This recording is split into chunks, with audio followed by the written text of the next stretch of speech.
भारत माता के, नरेंद्र मोदी के, नरेंद्र मोदी के, नरेंद्र मोदी के, नरेंद्र मोदी के, जय श्री राम, जय श्री राम, जय Shri Ram. BJP BJP BJP जिंदाबाद, बीजेपी बीजेपी बीजेपी जिंदाबाद। 27 বছর বাদে দিল্লিতে এই প্রথম বিজেপি সরকার। খুশির ঝড় এবার নদিয়ার শান্তিপুরের রাজপথে গেরুয়া আবির উড়িয়ে সাধারণ মানুষকে মিষ্টিমুখ করিয়ে ভারতীয় জনতা পার্টির পদযাত্রা। উপস্থিত সাংসদ জগন্নাথ সরকার, বিজেপি নদিয়া জেলার সম্পাদক স্বপন দাস, পৌরসভার 2 নং কাউন্সিলর বলরাম ঘোষ, মহানন্দ বিশ্বাস সহ বিভিন্ন বিজেপি কার্যকর্তারা।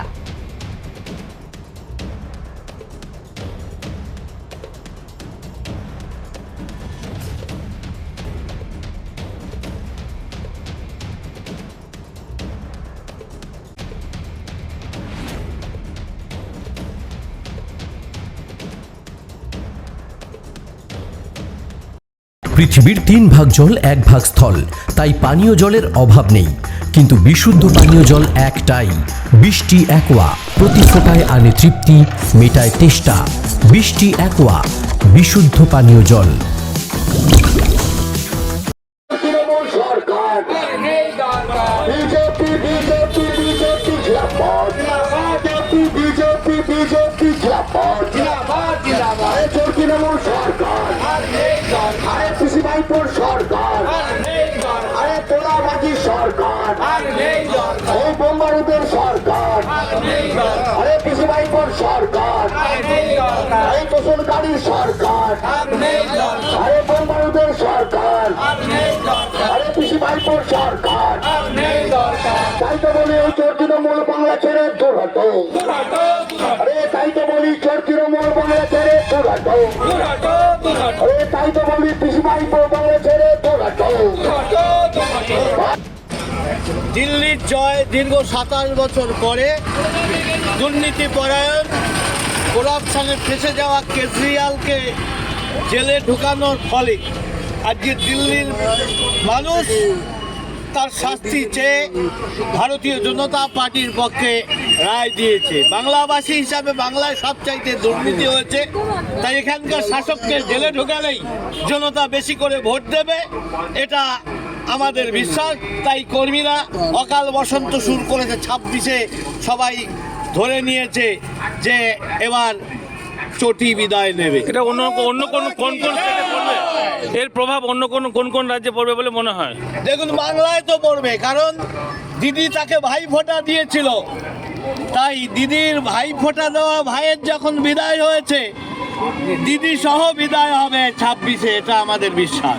এটা কি আপের ব্যর্থতা নাকি বিজেপির সফলতা, কোনটা বলবেন? বিজেপির সাফল্যতা তো অবশ্যই আছে, কারণ ভারতবর্ষ নতুন ভারত গঠন হচ্ছে। বাজেটে দেখুন কত বরাদ্দ, ট্যাক্স আর ভারতবর্ষের অর্থনীতিতে কতটা মজবুত হয়েছে।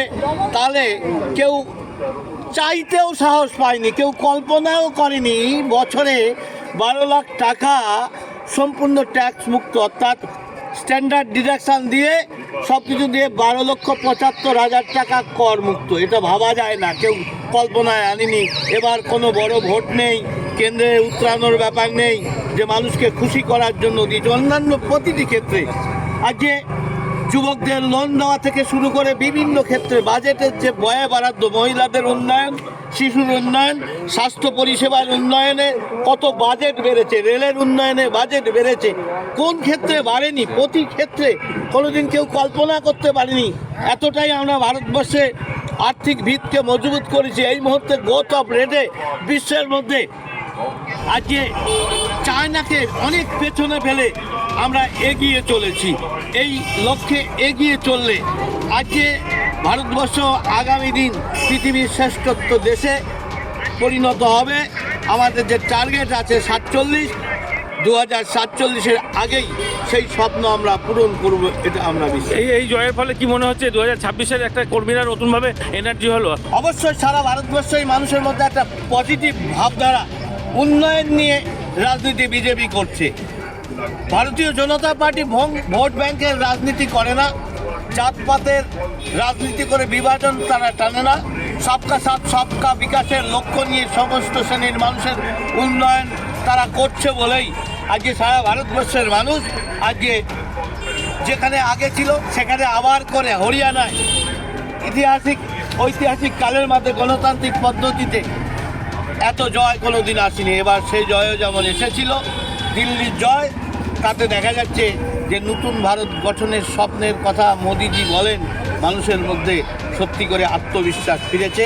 সেই আত্মবিশ্বাসের পজিটিভ ভোট আজকে ওই কেজরিওয়ালকে সাফাই করে আজকে ভারতীয় জনতা পার্টিকে দিল্লির মসনদে বসিয়েছে। তাই দিকে দিকে আওয়াজ উঠছে, বিদায় নিয়েছে আজকে মাফলার, এবার হাওয়াই চটি বিদায় নেবে, তাই মানুষের বিশ্বাস বেড়েছে।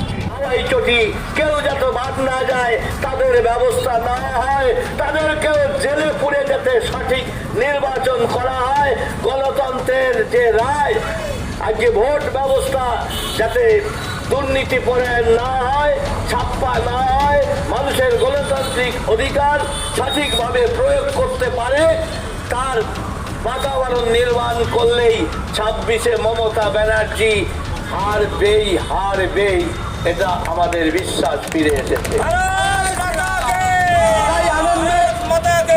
তাই আনন্দে আজকে ভারতীয় জনতা পার্টি শান্তিপুর শহর মন্ডলের কর্মীরা নিজেরা হঠাৎ করে ময়দানে নেমে পড়েছে, বিজয় মিছিল করছে এবং তারা লাড্ডু বিতরণ করবে সমস্ত মানুষের মধ্যে। এই জয় যাতে আগামী দিন 26-এর ঝড়ে পরিণত হয়, তার জন্য আজকে আমরা পদযাত্রা বা মিছিল করছি। এই গৈরিক আবির মেখে আমরা রাস্তায় নেমেছি। তাই আজকে আনন্দের দিন, কারণ প্রদীপের নিচে অন্ধকার ছিল। দিল্লিতে আমরা দীর্ঘদিন ক্ষমতা আছি। 27 বছর আগে ভারতীয় জনতা পার্টি দিল্লি একবার বসেছিল, তারপরে দীর্ঘদিন কংগ্রেস শাসন করেছে, তারপর আবার কেজরিওয়াল শাসন করেছে। কংগ্রেস মানেও করাপশন, কংগ্রেসকে হটিয়ে দিয়ে ভেবেছিল যারা সাধারণ মানুষের কথা বলে কেজরিওয়াল এ বোধহয় আমাদের সপক্ষে কথা বলবে। এই কেজরিওয়ালের সঙ্গে মমতা ব্যানার্জি দিল্লিতে জোট বেঁধেছিল।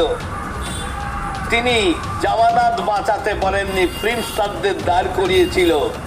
তিনি দিল্লি দখলের স্বপ্ন দেখেছিলেন, বাংলাটাকেই বেহাল করেছেন। দিল্লির রসাতলে যাওয়ার ব্যবস্থা করতেন, সেই জন্য দিল্লিবাসী ব্যবস্থা তার কথায় শোনেননি, তাই কেজরিওয়ালকে বিশ্বাস করেছিল এ বোধহয় অনেক কিছু করে দেবে, জনতার উন্নয়ন করে দেবে। দেখুন, ফ্রি খাইয়ে হয় না, দেশের উন্নয়নটা করতে হয়। ফ্রি দিতে গেলে আয়টাও করতে হয়। তাই বিজেপি ফ্রি দিতে রাজি আছে, কিন্তু আয়ও করছে, দেশের আয়কে বাড়িয়েছে, বিশ্বের মধ্যে 1 নম্বর স্থানে জিডিপি নিয়ে গেছে। আমাদের 3য় বিশ্বের অর্থনীতিতে আমরা অলরেডি পৌঁছে যাওয়ার মুখে দাঁড়িয়ে আছি এবং সামরিক শক্তিতে বলিয়ান হয়েছি। আজকে আমাদের কোনো কিছু ছিল না, যা বাইরে দেশে হাত পেতে নিতে হতো, দালাল ধরে সামরিক অস্ত্র, একটা গুলি কিনতে হতো অন্য দেশ থেকে, আজকে আমরা ক্ষেপণাস্ত্র বিভিন্ন দেশে বিক্রি করছি। আজকে ভারতবর্ষে সামরিক শক্তিতে বলিয়ান হয়েছে। চীন ভয় পেয়ে তাদের সৈন্যরা ভারতীয় জওয়ানদের হাতে মার খেয়ে পালিয়ে যাচ্ছে। আজকে পাকিস্তান ধ্বংসের মুখে। আজকে আজাদ কাশ্মীরের মানুষেরা তারা বলছে মোদিজি আমাদের দেশ শাসন করুক। পাকিস্তানের মানুষেরা বলছে মোদিজি যদি দেশ শাসন করবে আমাদের মুদ্রাস্ফীতি হতো না, আমরা সস্তায় মুরগির মাংস খেতে পারতাম, আমরা চাল ডাল সবজি সস্তায় খেতে পারতাম। এই কথা পাকিস্তানিরা বলছে। তাই ভাবুন, মানুষ ভারতবর্ষের যারা এক শ্রেণীর দালাল আছে, রাজনৈতিক দালালি করে খায়, চুরি করে খায়, চোরে চোরে মাস্তুতো ভাই, যারা ইন্ডি জোটের শরিক, যারা সেই চোরে চোরে মাস্তুতো ভাইয়ের চূড়ান্ত নমুনা, তাদের কোনো নীতি নেই, তাদের মধ্যে কোনো মিল নেই। কিন্তু আত্মরক্ষা করতে গেলে, পুলিশের হাতে বাঁচতে গেলে, দুর্নীতির হাত থেকে বাঁচতে গেলে চোরগুলো জোটবদ্ধভাবে ভারতীয় জনতা পার্টির বিরুদ্ধে অপপ্রচার করেছে। দেশ বিরোধী শক্তির সঙ্গে তারা গাঁটছড়া বেঁধেছে এবং তারা অপপ্রচার করে একটা ভোট দিলে খটাঘাট টাকা ঢুকে যাবে। কিছু মানুষ বিভ্রান্ত হয়েছে। দু একটি রাজ্যে আমাদের পরিণতি একটু খারাপ হওয়ার জন্য একটু দুর্বল হয়েছিলাম, কিন্তু ভারতবর্ষের অর্থনীতি যেভাবে এগিয়ে যাচ্ছে মোদীজির নেতৃত্বে, সারা ভারতবর্ষে ভারতীয় জনতা পার্টির পক্ষে সপক্ষে একটা বাতাবরণ তৈরি হচ্ছে। পার্লামেন্টে বিরোধীদের নাস্তানাবুদ করে দিচ্ছে মোদী, পরিসংখ্যান দিয়ে দেখিয়ে দিচ্ছে ভারতবর্ষ কিভাবে এগিয়ে যাচ্ছে অর্থনীতিতে, সামরিক শক্তিতে। মানুষের বিশ্বাস বেড়েছে। তাই প্রদীপ আলোকিত করছিল সারা ভারতবর্ষকে। প্রদীপের তলাটাতে ছায়া ছিল, অর্থাৎ দিল্লির রাজ্যের ক্ষমতা আমাদের হাতে ছিল না। পার্লামেন্টে দিল্লির শাসন আমরা দীর্ঘদিন করছি। 15 বছরের জন্য আমাদের সংখ্যাগরিষ্ঠতা জনতা দিয়েছে। এর আগেও আমাদের অটল বিহারী বাজপেয়ী এনডিএর নেতৃত্ব দিয়ে 6 বছর শাসন করেছে, কিন্তু এই যে 15 বছর শাসন করা সত্ত্বেও দিল্লিতে আমাদের রাজত্ব ছিল না। সেই কেজরিওয়াল দুর্নীতিতে ফেসে যাওয়ায় তাকে ধরে জেলে ঢোকানো হয়েছে। মানুষ খুশি হয়ে ভারতীয় জনতা পার্টিকে ভোট দিয়েছে, তাই হেরেছে। এখানে যদি পিসি বাহিনীকে জেলে দেওয়া যায়, পশ্চিমবাংলার মানুষ আশীর্বাদ করবে, ব্যাপক ভোটে জয়লাভ করবে।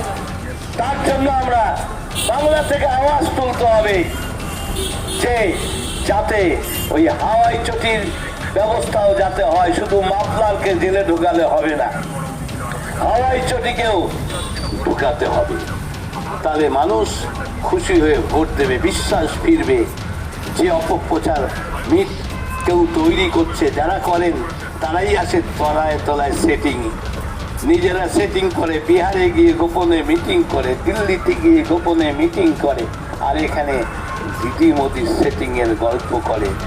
ভাই ঢুকেছে, দিদিও এবার ঢুকবে। মমতা দিদি কেজরিওয়ালকে ভাই ফোঁটা দিয়ে ভাই বানিয়েছিল, সবাই দেখেছেন। তাই ভাই ফোঁটা দিয়ে ভাই রেহাই পায়নি, এবার দিদির পালা। আগামী দিন দিদিকেও সপরিবারেই বোধহয় যেতে হবে, কারণ ব্যানার্জি পরিবারের দুর্নীতি, সাধারণ গরিব মানুষের ঘরগুলো পর্যন্ত, জমিগুলোকে কিনে নিয়ে ওই এলাকাটা নিজেদের করে নিয়েছেন, আগে যাদের কিছু ছিল না। নদিয়ার সবথেকে বড় English medium school JRS public school প্রায় 35 বিঘা জমির ওপর গড়ে উঠেছে বিশাল ক্যাম্পাস। নার্সারি থেকে শুরু করে উচ্চ মাধ্যমিক, ITI college, law college, BEd college, ভর্তি চলছে। JRS public. আপনি কোথায় ইনভেস্ট করবেন, কেন করবেন, বুঝতে পারছেন না তো? সঠিক গাইডলাইন পেতে আজই আসুন নদিয়ার চাকদাতে নিবেদিতা প্রাইভেট লিমিটেডে। Nivedita private limited, marketing and distribution service. Balcony বা সিঁড়ির রেলিং, মডিউলার কিচেন বা ড্রয়িং রুম, এক কথায় আপনার স্বপ্নের বাড়িকে করে তুলুন আরো সুন্দর। Chakdaha ply centre, gorgeous look বা কোয়ালিটি সবে 3 number 1 Chakdaha ply centre. Chakdaha ply centre, KBM, Chakdaha, Nadia. হোমওয়ার্কটা করেছো? হ্যাঁ স্যার। এ বাবা, ভুল করেছো কেন? চোখে কেমন ঝাপসা দেখছি, লিখতে আর পড়তে খুব সমস্যা হচ্ছে। চাকদার মডার্ন অপটিক্স থেকে ভালো চোখের ডাক্তার দেখিয়ে নাও। প্রতিদিন প্রকৃত চোখের ডাক্তার ও দৃষ্টি বিশেষজ্ঞ মডার্ন অপটিক্স চাকদহে।